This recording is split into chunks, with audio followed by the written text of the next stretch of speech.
Hello. Okay, well, we are actually going to talk about how we're going to expand the garden this year. So, just kind of like what I currently have, and then kind of a little bit about what we're going to be doing. I'll probably, if I can figure it out, insert a photo right here of like what the plan is.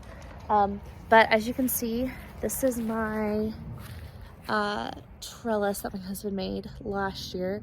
These are just mineral buckets. These buckets right here, they're just mineral buckets. I painted them white. There's one over there that's not white that I've got to get to. I've got to paint white. I ran out of paint, and then I was like, well, I got to get stuff planted. And that tub was significantly less productive than the ones that were lighter in color because it gets so hot here in Oklahoma. So I'm probably gonna have to dump the soil or it's like a garden mix out of that tub, paint it, and then restart again this year in that particular tub because I did not do it justice last year by trying to shortcut myself. These right here are what I grew potatoes in last year, and it worked fabulously. We got like 3 or 4 meals, maybe 2 or 3, I can't remember, meals of potatoes out of there, and I really didn't know what I was doing. I literally just threw them in the ground and went on with life.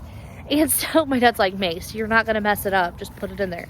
And so that's exactly what I did. I left them down in the basement for way too long. I should have put them out before I did, but I didn't. And I literally just threw them in there, put them, where the head is up, and covered them up with dirt. And we got tons of potatoes out of it. So this year I'm gonna double that. I'm gonna get at least 3 more of this size. I might go ahead and do 6 more of that size because we love potatoes and it's an easy thing for us to do. My dog is just having a meltdown that I'm not playing ball with her while we're out here. And you will hear tons and tons of traffic that drive by, unfortunately, because of where we live. So this is my 4x10 bed that my husband made me. I'd been wanting a bed for a long time. He made this 4x10 bed for me. That is a very failed attempt at a cheap way to do a green stop. It just did not work at all. Like, it would have worked probably if I'd been better about watering it, but I'm a lazy gardener, and I have to have a watering system in place or it doesn't get watered. So I did pretty decent at keeping the trellis watered for the most part last year. But I just didn't get that done. That was supposed to be a compost bin. It's just a mess over there. That's on the to-do list for February. It's on the to-do list because it's I really want to get into making at least some of my own compost. But anyway, and then this right here it's about a 16-foot, about a foot and a half to 2 foot, 16 wide to 16 foot deep or like long bed that again my husband did for me. These were old. These came from the farm. My dad grew up on a farm. My grandma still lives out there. My granddad has since passed away, but these came from the farm. The cattle panel came from the farm. We did go by the wire, but and then the post hole digger or the post hole driver came from my dad. So anyway, this is where I grew my tomatoes last year. My dad's really getting on me about rotating, but I think I'm gonna just try to grow 1 more round of tomatoes here before I switch things around. So we'll see. I don't know. The soil, I will say, this soil, because Dallas did the last year for me, and because I knew I was going to put my tomatoes here. The year before, I had planted okra there, which was totally fine being beat to hell by the rain, like when the rain came off of it. But I didn't think my tomato plants would appreciate it very much. So he did that for, I think, Mother's Day last year is what I asked for, is for him to put that guttering up. So he did the guttering, but we did not do the downspout. So this year, the goal is to get the downspout done, to extend that Birdie Barber. No, ma'am. To extend this all the way to the end of the garage. This is the garage. Sorry, I didn't say that earlier. Detached garage from our house. Our house is built in the 40s, and detached garage. It's super nice. It's 2-car wide and technically 2-car deep. We have a little room on one side, and then there's like some workbench and stuff on one side. So it's really, in an emergency, you can fit 3 in there. But right now we have a pop-up camper that lives in there, and no cars live in there. So not even the mower. So it's a whole thing. That's a whole other adventure we can talk about someday. But anyway, we're wanting to go all the way down to the end for the guttering, and on the other side I want to do a downspout and do a rain barrel over there and get some of my own water. So put it up on cinder blocks so it'll drain downhill, go through this gap right here. See that teeny tiny gap right there? Get out of that bed, Birdie. Anyway, so that's the goal. We'll see if that happens. But it's the goal. So anyway, so that's kind of like what I have. The first year I had the 4x10 bed and the skinny bed along here. It didn't have the trellis on it. Last year we put the trellis up here, and we added the bins for the potatoes, and let me turn around here, it's better lighting, and the arch trellis. So this year actually we're gonna do Birdie, get out of that garden bed, another 4x10 bed, but we're going to connect it with a 3-foot bed. So it's going to be a U. So up here, it's going to be 4 feet deep and 3 foot across. And then we're going to do another 4x10 bed right here. So it's going to make a U. So whenever I want to expand in the future, we can go on this side and do another 3 foot and then another 4x10. Does that make sense? I hope so. Anyway, so we are going to expand by about, let's see, 4x10, 40 square feet, 52 square feet, about 50 square feet. We're going to expand this main bed by. Over there this year, I'm going to pull those because they did nothing for me last year. I might set them around like individually and put some marigolds and stuff just for the pollinators, and some Dorsinias just for pollinators, and kind of stick them around different places in the yard. I don't know. I'm still debating that. I might just honestly just pull them all. And those just have an electric fence post down the middle of them to keep them upright because I live in Oklahoma and the wind is crazy. But I'm going to pull those, and I'm going to work up that space right there. And I think we're going to do okra. So we did okra in this long bed, and we had so much okra, like we ate it for 2 years. I froze it and we ate it for 2 years. So I'm thinking only like 6 or so okra plants. I'm trying some new ones from Haas Tools that I didn't really get the chance to try last year. I did Clemson Spineless 2 years ago, and so last year I didn't do any okra. We have a friend that grows okra, so we just got okra from him when we were done with the frozen stuff. But I think I am gonna right here gonna do tall okra. And okra's beautiful. If you don't grow okra and you don't know what the flowers look like, they're absolutely gorgeous, and the pollinators love them. Like, I don't know how many bumblebees I would find in my thing. So that's the goal for that.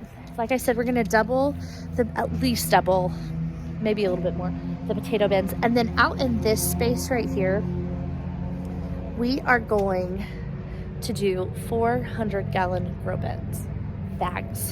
My sister got me one grow bag, 100-gallon grow bag for Christmas this year. That's what I asked her for. And so I was like, oh, I'm gonna do strawberries in there. That's gonna be great. I'm excited, blah, blah, blah. Well, when I ordered the set of strawberries, after I looked it up, I realized for the one set of 25 strawberries that I ordered, I would need the spacing for 4 of those bags. So Dallas knows I'm going to add 1 bag. He doesn't know I'm adding 3 bags. So we haven't had that discussion yet. I just figured that out, I don't know, like the last couple of days, and he's been out of town for work. So, yeah.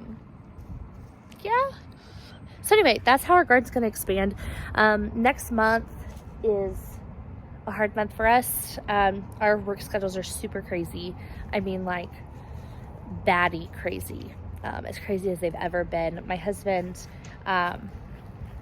he's back in the background. My husband is a biologist, and so February is the month that he does his big study for what he does. And so he's gone two nights, 3 days a week for the entire month of February. I have a 4-day business trip in the middle of him being gone, and then I have a 2-day business trip, overnight business trip that I've got to go on. So February is a really crazy day, a really crazy month. And on top of that, our babysitter has kids. They're all in sports, which we love because our kids are exposed to so much and be around so much. But also, you know, my husband usually gets to come home a little bit earlier than I do with my new job. And I'm having to come home early.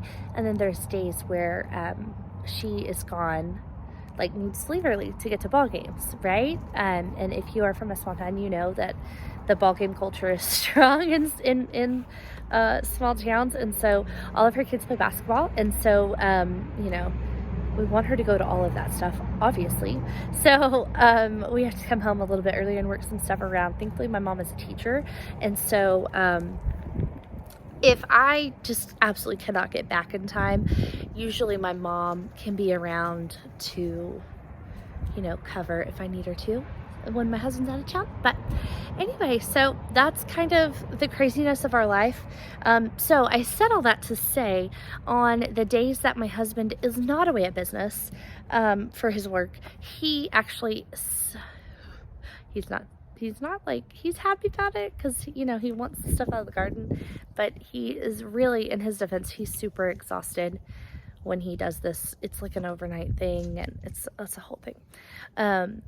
But he is going to build the rest of my garden beds while he's, you know, on Thursday and Friday when he's home, at least Friday when he's home. He's got to go back into the office one day after he gets home because he has to reset all of his supplies for the next round of the study. So,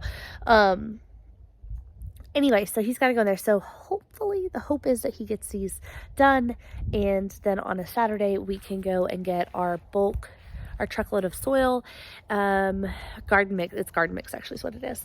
And then we'll get, that'll probably take at least 2 truckloads to get everything filled up, like topped off and filled up again. And then at least a truckload, probably 2 truckloads of compost. And then our babysitter's daughter, she, for one of her FFA projects, she raises for her FFA project, she raises rabbits. And so she is willing to let me buy rabbit food and then stick a tub out underneath her, like a, you know, a Rubbermaid huge, like what the potatoes are in, out underneath the rabbit coop, rabbit house. I don't know what rabbits live in, but there's kind of like an elevated surface that she has them in. And so I'm gonna go put a big tub underneath there and get a bunch of rabbit poop for manure for compost. So that is the goal. But that's kind of a renewable resource for me because I just buy the feed and then I'll get to do that. Birdie, you're about to lose your ball. My dog, she's about to lose her ball underneath the fence. She lost it officially. Bird, did you lose your ball? Don't dig. Did you lose it? She got it. Silly dog. Anyway, that is the plan for the garden. If/when he builds the garden, and if I'm not here, I will make sure that he at least sets a camera up so I can time lapse what he's doing, and then together we'll probably do the soil because that really is a 2-man job. We have a little truck, and it's not a big truck, it's a little truck. It does its job, it does awesome. He hunts out of it, but a truckload of dirt, you know, not dirt, it's soil, you know what I'm saying. A truckload of soil weighs that bad boy down quite a bit. So